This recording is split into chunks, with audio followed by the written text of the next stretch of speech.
President Trump arriving in Tokyo about 2 hours ago. This after signing a trade and minerals agreement with Malaysia and Cambodia, and frameworks now for a trade deal with Thailand and Vietnam as well. CNBC's Amy Jowers is live for us this morning in Washington with the latest on where this is all headed ahead of hopefully a meeting with President Xi soon.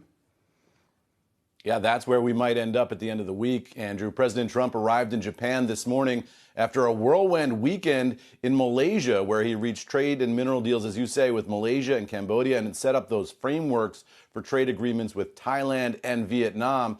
Now, in Tokyo, the president began with a courtesy visit with the emperor and is later going to have a meeting with the new Japanese Prime Minister, Sana Takaichi, who is the first woman to hold that role in Japanese history. Now, on Air Force One, President Trump spoke extensively with reporters, but he said he didn't want to share details of what officials are calling a framework economic agreement between the United States and China that could be signed by President Trump and Chinese President Xi Jinping later this week.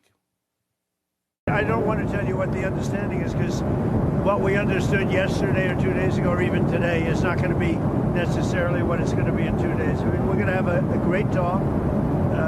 I have a lot of respect for President Xi. I like him a lot. He likes me a lot, I believe, and respects me, and I think he respects our country.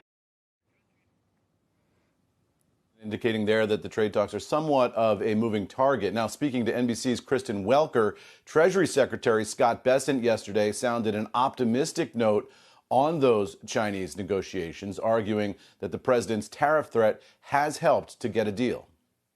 President Trump a great deal of negotiating leverage with the threat of the 100% tariffs on November 1st, and I believe we've reached a very substantial framework that will avoid that and allow us to discuss many other things with the Chinese. I think we will be able to discuss them helping us get this terrible fentanyl crisis under control. I think we are going to be able to discuss substantial soybean and ag purchases for our American farmers. I think we are going to be able to discuss more balanced trade. Now, in addition to his meetings with political leaders in Japan today, President Trump is also expected to attend a dinner with business leaders there. The White House has not provided us a list of the attendees, but it is expected, guys, to be a who's who of the Asian business elite. Back over to you. So, question for you. When they talk about a framework, I mean, a lot of the things that Secretary Bessent was talking about was we've set up the parameters to have a conversation about these issues, as opposed to we've agreed on these issues. In fact, when Kristen Welker was sort of pushing him on the issue of soybeans, for example, and just how big a piece of our market they are as purchasers, or at least historically have been, what that ultimately looks like. How optimistic do you think the market and investors and just the public should be about where these talks really go? Yeah, I mean, that's the big question as we head into the rest of the week. You know, this trip is certainly underway. There clearly were meetings throughout the weekend between Bessent and his Chinese counterparts. And that's why I played that clip of President Trump on Air Force One, Andrew.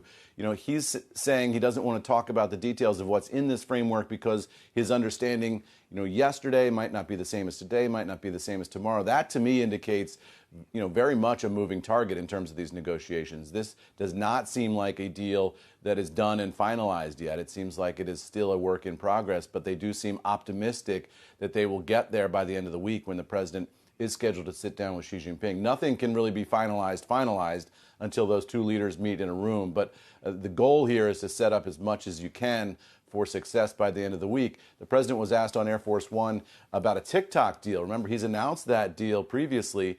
The president was asked about it on Air Force One. He said maybe we'll get a TikTok deal as well. So a lot of pieces here still need to fall into place between now and the end of the week, I think. Hey, Eamon, the question on rare earths, I think, is a big one, too. This idea that this is going to be not a decided situation, but maybe a respite. Maybe we get to look at this and think that they're going to think about this for about a year and leave things at status quo until then?